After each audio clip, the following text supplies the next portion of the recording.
So many of us are probably aware why I'm sitting in front of this camera again with the new Fnatic and Lamzu mice. Going for a take two of this review here. And before we dive into my take two, I want to first off apologize to you guys. If you're not familiar, my initial review of these mice, it was a silent video, just something different I wanted to try. I love doing YouTube and stuff and just being creative, and that's all I was doing. I just wanted to try something different. And again, get creative. Like when I film, like honestly, what I do is I throw on some music and I blast it and then I just film and I just get into this vibe. I was like, man, that'd be so cool if I deliver that to the viewer, right? They can just watch the review, kind of judge the product themselves, even though at the end I did throw in my 2 cents, the overall rating, but I gave extensive overlook of it from measurements, heat signatures, the weight, everything. I did all of that in it, but I wanted to be like, okay, they can throw on their favorite music, blast it, watch the video, and really decide what they want.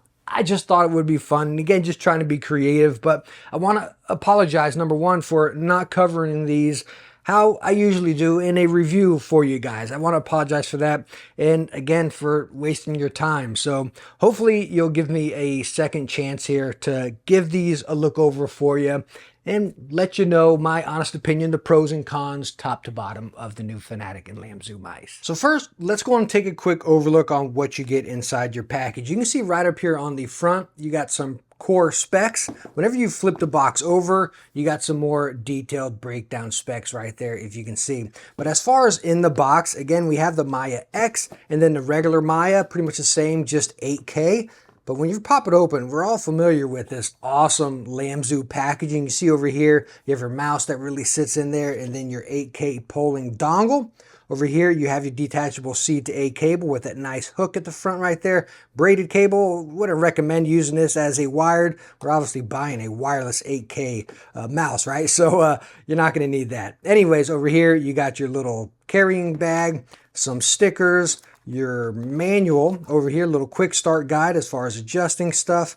You get some extra feet, a little sticker for the bottom of the mouse, and then some grips. Now these grips are a little bit firmer than some other grips I've used. They're not really those soft, mushy kind, but you do get some grip out of them. So I want to kick it off by taking a look at the weight. Over here we have the Maya X, the bigger one, which is 47.4 grams, and then the Maya, the smaller one, 45.7. Now, for the sake of some comparisons, we have a Final Mouse Tiger here, which I do have grips on. But looking at that, we're getting 42. We have the Razer Viper V3 Pro, getting that on here, 54.9. And then the Zowie U2 over here at 60.9. So again, these new Fnatic Lamzu mice, these Maya and the Maya X, they're just perfectly balanced, very lightweight, and again, top to bottom, front to back, just very nice and balanced. All right, so now let's go on and get our heat signatures here. And I'm gonna start off with the Maya X. This is my preferred. This is the bigger one, and my gosh, it is a dream in the hand. It really is. As far as how I'm gripping it right here, hopefully you can see that. This is pretty much how I held it, and that relaxed. I don't know, am I gonna call this, it's definitely not a palm because it's coming back there. I can't really call it a claw because it's not really claw. And again, it just wraps around my hand. It's just really nice. I can put my fingers right by the buttons, rolls right on the top, and then comes around. So again, whenever I'm gaming, dancing around, we'll pull it under here underneath the heat signature. Hopefully we get some of that transfer, and you can see it right there. So I'm not touching in the back end down here, as you can see. It's pretty much right on that hump, and then it falls off wherever it dips down. But this is what I'm talking about right up here. So you can see from my palm up to my finger, it just wraps and kind of rolls through right around there. Really, really nice. Again, it's just such a nice ergonomic ambi type of mouse. Now coming over here to the standard Maya, I mean, this thing, there's no other way I can use this other than a fingertip. It pretty much doesn't even sit in my hand. As you see, I'm just fingertipping it up there. I've got all this airspace underneath it. My thumb still does come over here by the side buttons, but that's pretty much how I'm using this. This is a flick and dip. This is dancing all the way around. It's definitely not my type of mouse. It is too small. And if I get it under the heat signature, forget much, you can see it's just up on the front buttons there, a little bit on the side over there where I'm gripping it, over on that side, and pretty much nothing on the back end there because again, it's not sitting in the back of my hand at all. But on the flip side of that, talking about how the regular Maya is definitely way too small for me, there's no joke about it, and the Maya X being a fantastic shape in a hand, that can really, again, go either way, person to person, depending on your hand shape. If you look at the measurements of my hand, I have a medium to large hand, definitely more geared towards the large size. But if you got one of those smaller hands and you do want a mouse to really be ergonomic and just flow with your hand, I think the regular Maya, again, it'll be pretty nice for you. I can pull it back here. I can't game with it like this, but I can see someone with a smaller hand that's just being a really nice, smooth, ergonomic mouse kind of going around there, even though it's being ambi, right? Because again, this is just a bigger version. It just fits amazing in the hand. Now, I want to talk about some comparisons, specifically with the Maya X. Again, I think a lot of us are very familiar with the original Maya, and like I stated, it's just not a mouse I could really use, and there's not many mice I can compare it to because it's just so much smaller. So I'm going to just scooch this one aside right there. But coming over to the Maya X, again, I can't say it enough. Like, this thing just fits so nice in the hand. It just rolls over. You feel that hump right up here where it crests over, sitting into your hand. Just a nice grip. And I get that same vibe over here with the Viper V3 Pro. I will tell you straight out the gate, one to the other, the Viper V3 Pro feels much bigger. It just feels wider. That hump, again, it just kind of gradually goes back a lot more. When over here on the Lamzu, it drops off a bit more. Hence the reason I really like the Viper V3 is I can almost palm this mouse. It's just very versatile right over here. This one, again, is going to be a little more relaxed, kind of flowing through. And then coming over here to the ULX, this is the Tiger. It's kind of the opposite. So I'd put it like this, right? This really hump is a little bit more flat right there. And if I try to rest my hand down, my whole hand is resting down. It's not really resting on the mouse. Hopefully that makes sense right there. So it truly is like that middle point. If you want a bigger type of hump, versatile type mouse, that's where the Viper sits. If you want something that just kind of flows and again, you kind of play around with a little bit more, I think that's where the Maya X is really going to sit. If you want something you want to flick and dip a whole lot more, even though it's a little bit of a longer mouse, say definitely compared to the regular Maya, that's where the ULX Tiger sits in, and you can really dance it around a bit more without interfering into your hand up on the top, where these humps on these two mice, you'll feel a whole lot more. Now, right in line, talking about these mice in the hand, I want to talk about the buttons. And first off, before we do a sound test or anything like that, the buttons are different on both of these. As you can hopefully see in the camera here, on the regular Maya, the buttons are squared off. They're flat. Hopefully, again, the camera can pick that up. There you go. You can see it like that. Then you come over here to the Maya X. They're rounded out, again, like G Pro or something like that. You can definitely feel them being a little bit more rounded there. And, you know, neither of them are better than the other. If I had to pick one, again, it is definitely the Maya X. Maybe they just roll out a little bit more when these are just kind of flowing right up there. But I will tell you, again, whenever I grip the mouse sitting here, my thumb goes right by the buttons. It's just, again, this is person to person, but even fingertipping this, the buttons are in such a great position. But now I'm going to go ahead and take my microphone, set it right in front of both mice here. Let's get this sound test.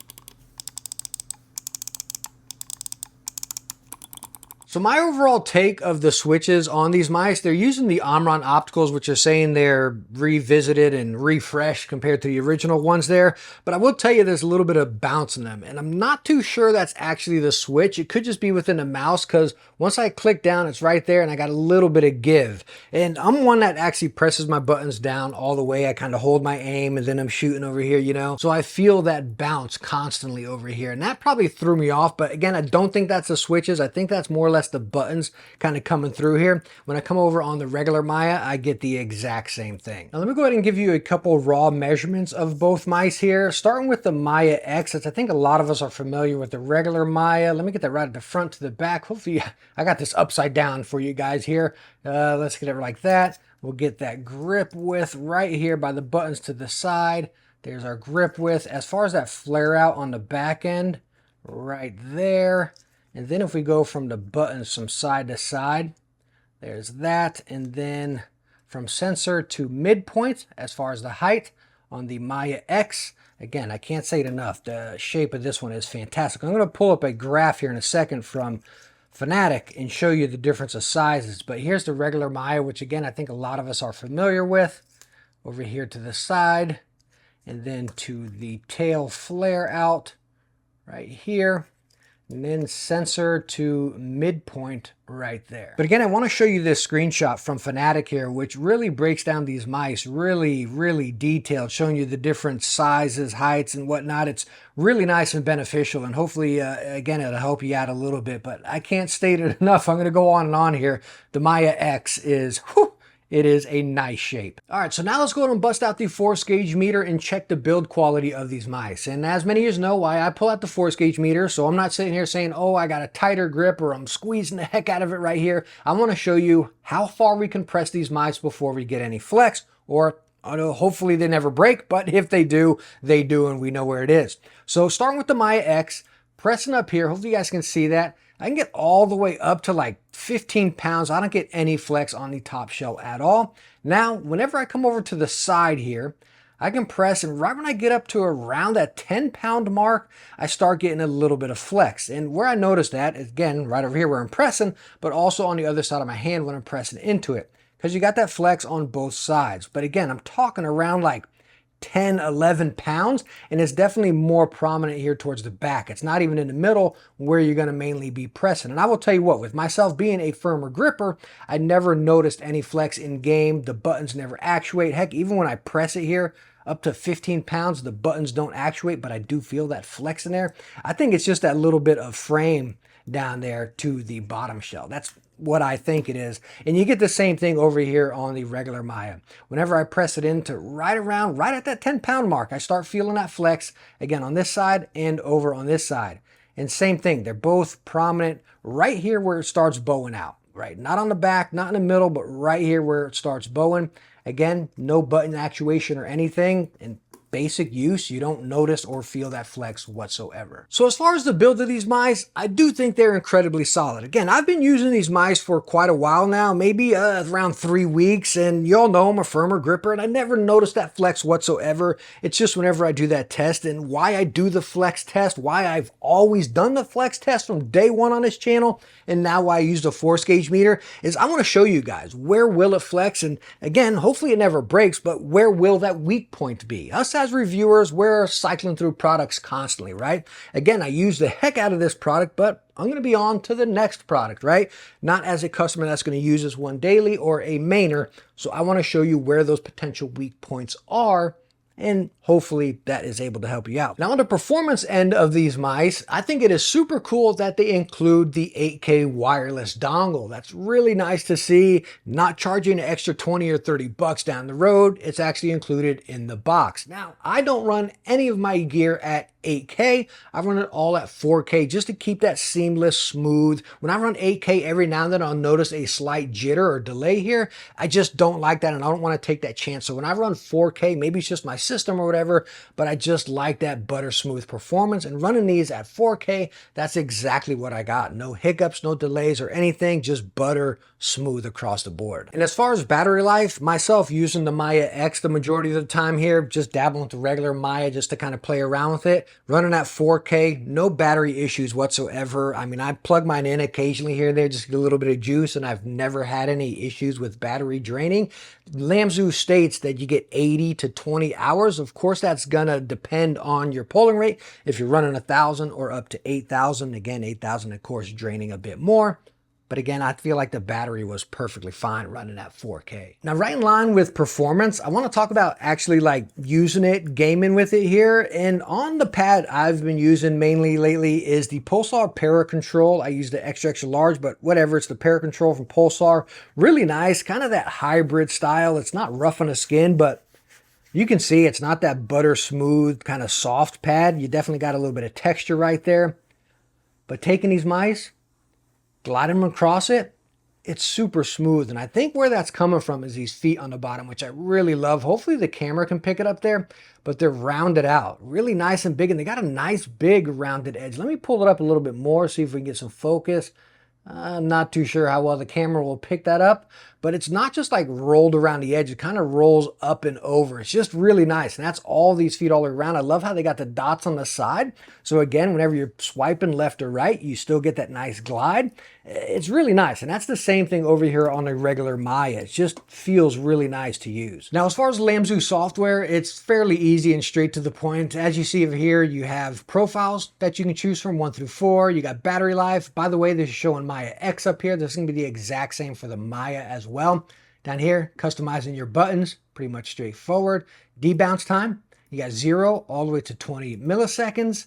Click that off. Coming over here is where you're going to adjust your DPI, and it's increments of 50. So you can see down here to 50, all the way up to 30,000. I run mine at a DPI of 800. And you also can save up to 5 DPI steps. I only leave 1 because I keep it on the same all the time. Right down here to your polling rate, 125 up to 8,000. Again, I always keep mine on 4,000. You have mode selects, corded or wireless, liftoff distance, 0.7 to 2. I've, again, tested the 0.7. I can't tell the difference between 0.7 and 1, so I just leave mine at 1. Now, this is kind of interesting. Peak performance here. I asked my rep with Fnatic what peak performance is. He said it's the sleep timer on it, which you can set from 30 seconds to 15. So now keep that in mind, what we just talked about right there, peak performance, where you can set. So I left mine off, but again, we're going to get back to that. Ripple control, angle snap, and motion sync. Now back to peak performance, where I was told this is kind of like the sleep timer type thing. But when you come over here, well, not here, this is macros, of course, you all know what that is. Coming over here to settings, you actually have sleep mode, time until the mouse sleeps after not using. I got mine at 15 minutes. You can see you go to 5 minutes to 40 minutes. So I'm not too sure if peak performance is actually that sleep timer. I'm not sure what this is. I'll ask again. If I get a different answer, I'll let you guys know in the comments. I did reply and say, hey, well, how's peak performance that? If you got a sleep timer over here, I haven't gotten a reply. But if I do hear back, I will let you guys know down in the comments. Anyways, over here, as far as booting up your basic settings of the mouse. So again, the software, fairly easy, straight to the point to use. So my final thoughts on the new Fnatic and Lamzu collaboration of these mice really focus more on the Maya X. Again, we're all very familiar with the Maya, and you can get the Maya on Lamzu's site. The Maya X, currently all I can see is on Fnatic's site. So I think that's the only place where you can get them. And I love it. It is a phenomenal mouse. I mean, the regular Maya is phenomenal as well. It's just, again, too small for me. But if you got that small to medium hand, you might get the same vibe out of the Maya X as I get with the medium to large hand. So again, I think it's a really fun, kind of relaxed, comfortable, just flowing type of mouse. Now, as far as these mice, they're going to come in at 120 bucks, I believe, maybe 118. But I think that's totally acceptable. Again, it's including the 8K wireless dongle and all the other goodies you get with the Lamzu mouse. I think it's totally justifiable. Like, we see mice that's packing less than this for around 150 bucks, like my Razer Viper V3 Pro over there, you know? So again, seeing what it's packing, I really do like it. I wish I could get a Maya X in a color other than orange, maybe white or black. It kind of throws off my red vibe here, you know what I mean? But all in all, I really like these mice. Good job right here. Let me know what you all think about them down in the comments. And again, as I stated in the beginning, I apologize for my silent video, just kind of letting my creativity kind of take hold of me right there. But I guess if you want a silent video, you can just turn off the volume on this and play your music anyways, right? So I don't know. I just let my creativity get the best of me. So again, I apologize, and hopefully this video was helpful, and hopefully you enjoyed this one a bit more. If you did, please hit that thumbs up. Don't forget to subscribe, and I hope I catch you in the next one. Bye now.